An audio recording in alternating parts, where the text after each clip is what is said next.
Welcome to the Tattooed Truth Podcast with Anna Love, a space for embodied conversations for soul-led rebels. I'm your host, Anna Love, intuitive empowerment coach, subconscious healing guide, and no stranger to burning it all down to rise in truth. Here, we dive deep into identity, healing, personal power, and what it really takes to lead a soul-aligned life. You'll hear unfiltered insights, real stories, and live coaching sessions with bold callers ready to break free and embody their next level. This is your invitation to reclaim your voice, rewire your patterns, and rise fully expressed. Let's get into it.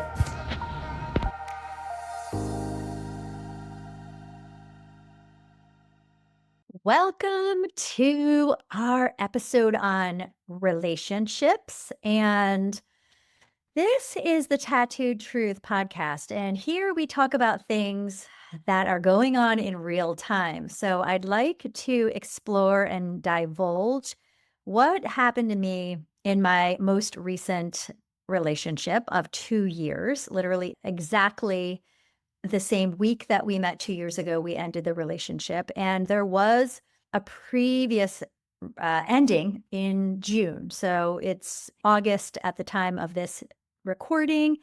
And we had a 6-week breakup in between. So let's dive in. Today's episode is really all about patterns and how we allow them to run the show in our relationship. And patterns are simply beliefs or decisions or any type of negative emotion that we're holding on to that was either modeled to us or, someone said something directly to us, or we absorbed a belief or a negative emotion indirectly.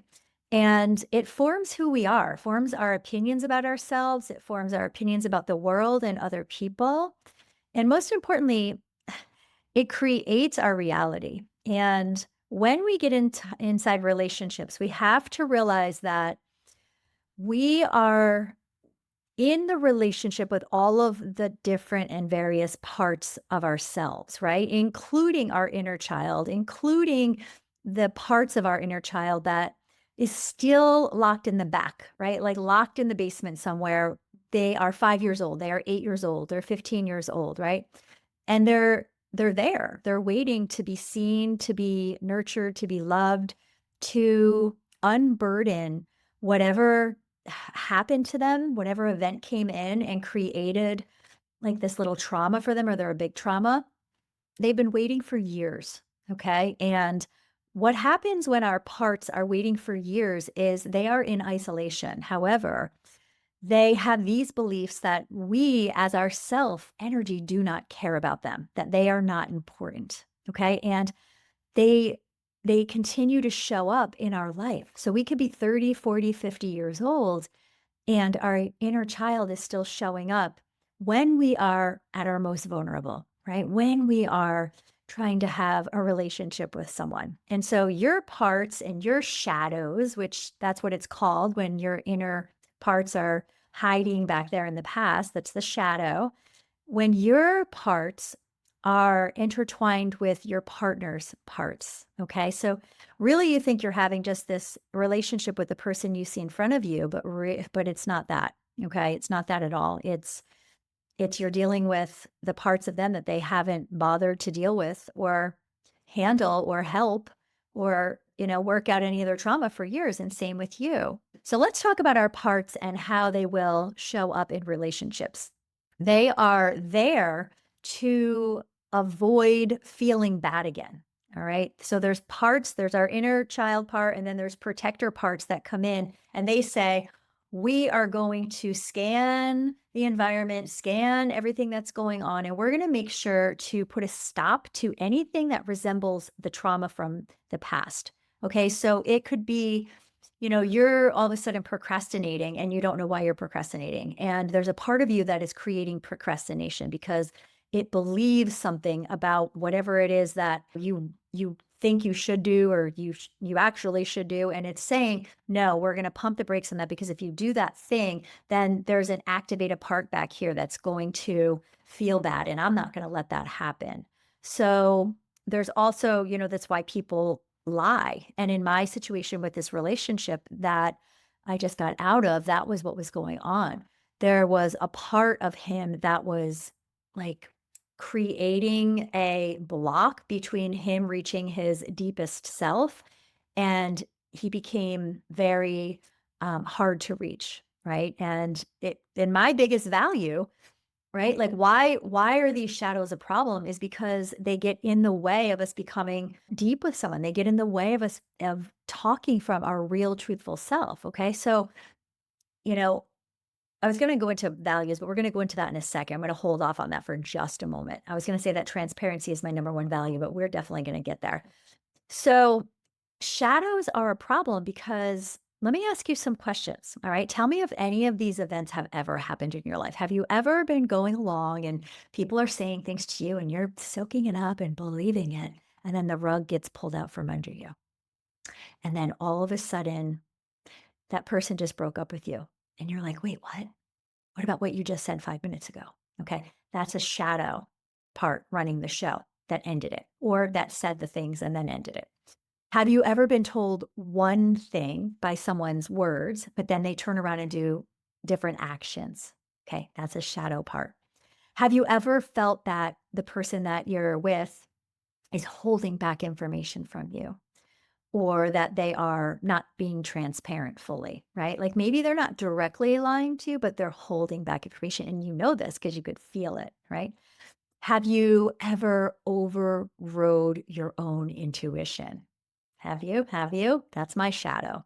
Okay. These are all red flags. If they're going on in your relationship or they went on in a relationship before, there's a big red flag waving in front of your face that the inner child is running the show. Okay. The inner child is calling all the shots, making all the decisions, right? Either it's a reaction or it's a response, but either way, the person standing in front of you is not making the decisions. Okay. It appears that they are.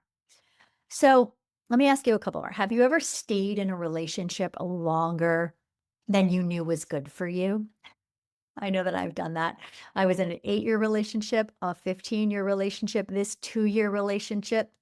I was in some other ones too, but all three of them I stayed in longer than I knew what was good for me because I liked aspects of those people, right? There were things that I liked, and I said, oh, this isn't so bad.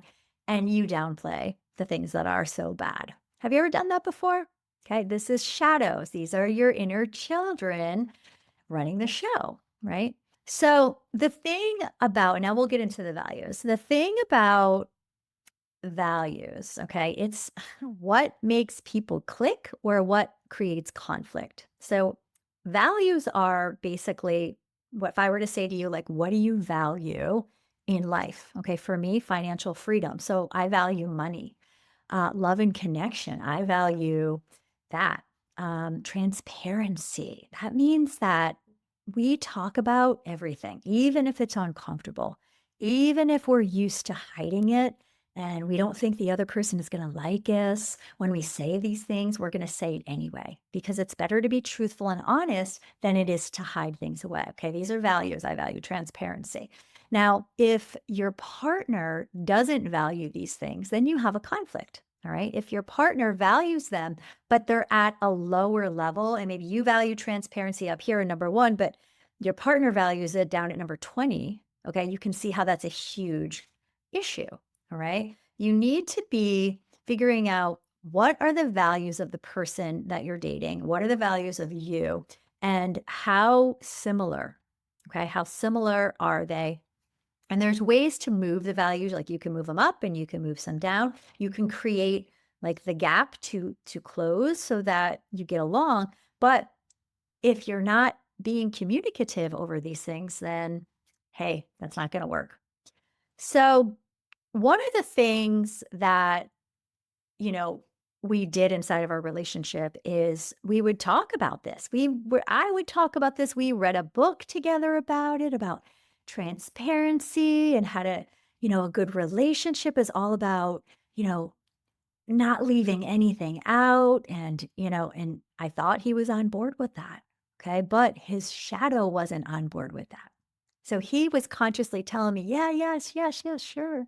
But his shadow was still in the background going, oh, that's too scary. I feel like I can't do that. Right. But nobody knows, at least especially me, didn't know that was going on. So I felt that, there were a couple things in our relationship where I could have said, excuse me, like, what's going on over here? Can we talk about this more? But I did do that. However, I didn't push it, right? I wanted to accept his response that whatever I was noticing was no big deal.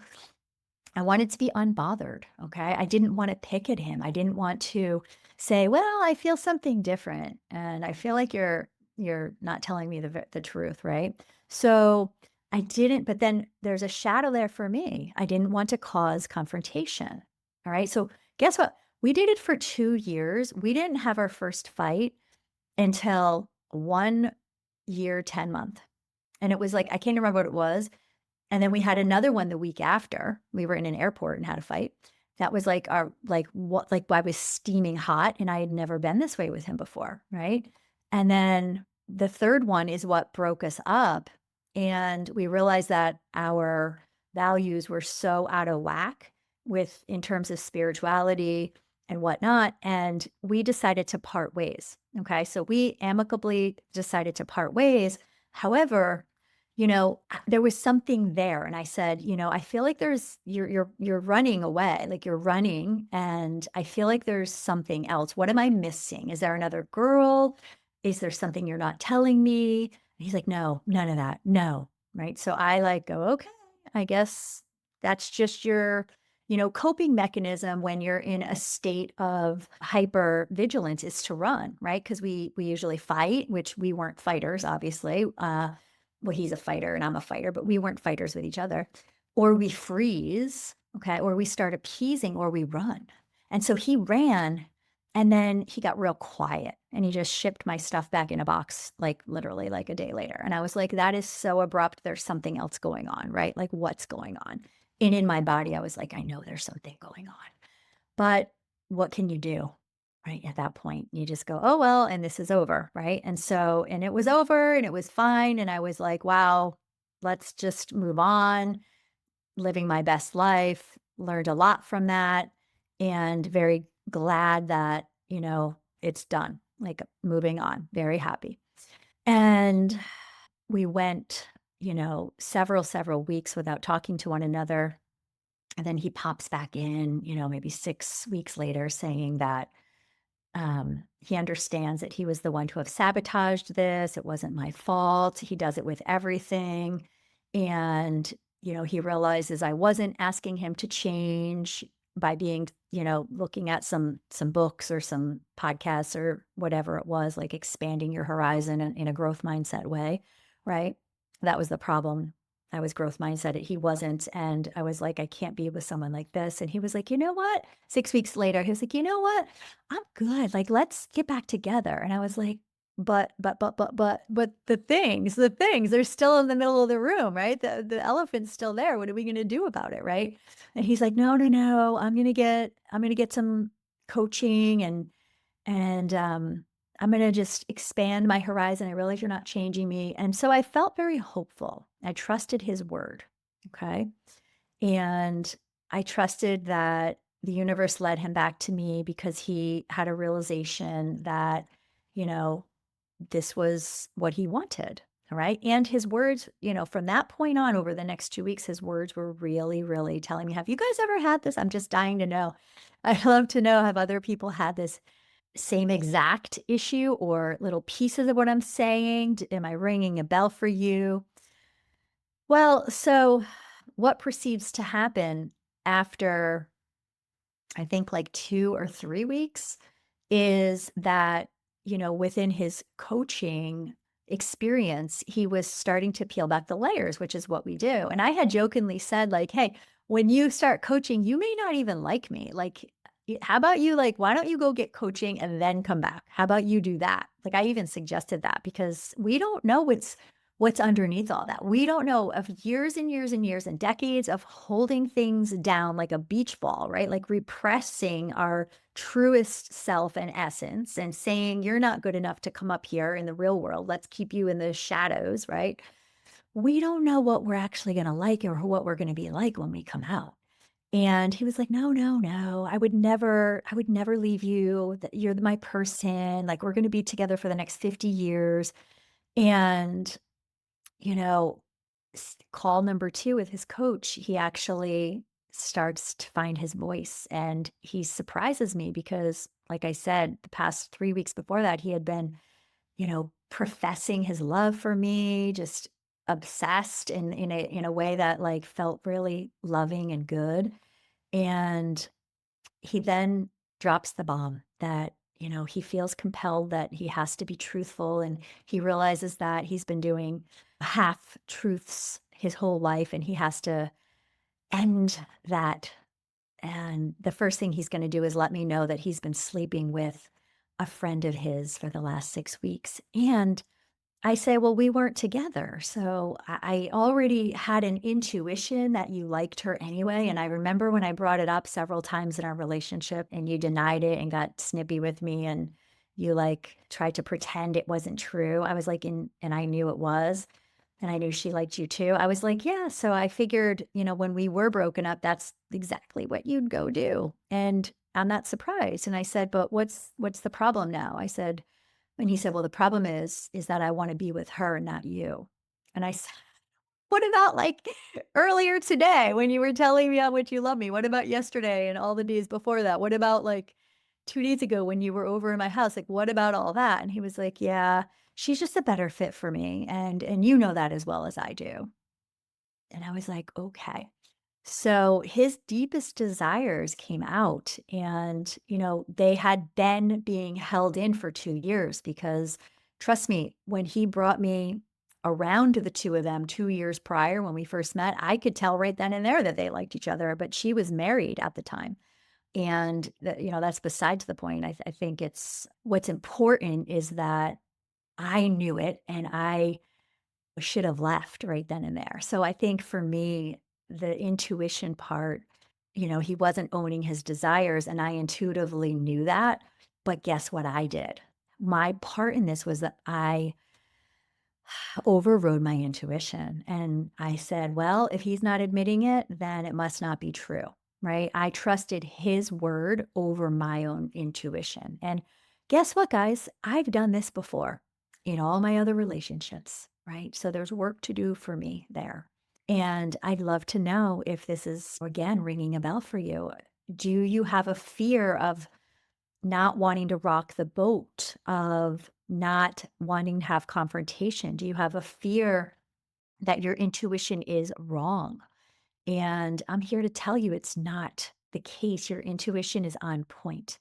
And I truly believe that, you know, God, the universe heard some conversations that were going on that I did not hear. I wasn't privy to. So he ended this relationship both times because I didn't have all of the information, right? And I was not listening to my guidance.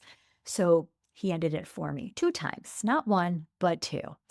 And that's what I trust now. So this roller coaster ride has been, like everything else is in my life, a challenge so that I can evolve to my highest, right? And that's what we're here for. I believe that this partner and I called each other in to get to a place of needing each other to evolve to the next level. Maybe him in finding his truthfulness and his voice and maybe a few other things as he continues his coaching journey. Maybe with me it's really getting that trust myself above anybody else, right? And don't let fear from loss or fear from abandonment, because that was one of my things. Didn't want to be abandoned in relationships. And so I feared that. And so I would stick around longer than I needed to. So this is how patterns show up from our childhood into our relationship. And They run the show. They dictate our actions. They create our reality. And it's up to us. I'm a true believer that it wasn't our fault to that this all happened, right? This wasn't our fault, but it is our responsibility. And I've said it before, and I'll continue to say it's our responsibility to heal and to change those patterns, okay, to ones that are more empowering for us so that we can be living in our true purpose, our essence. We can't get there and we can't be that best version of ourselves when our shadows are lurking. So let's just say that there's the physical, the emotional, the mental, and the spiritual realms that we all need fulfilled. And for me, I was only getting two of those four, and I knew it and I stayed anyway. And from now on, that's just not going to lower my standards to that. I'm going to say, like, these are the things that I need. And yeah, I'd love to hear if you just want to like let me know on my Instagram your comments or your questions that you have. And we're going to have another podcast that is going to be talking about some deeper things with my new co-host, and we're going to be introducing her soon. So stay tuned. This is going to be exciting moving forward. And I'm so thrilled that you are listening. Ciao. Thanks for tuning in to the Tattooed Truth Podcast. If this episode lit something up in you, don't keep it to yourself. Share it, leave a review, and make sure you're subscribed so you never miss a truth bomb.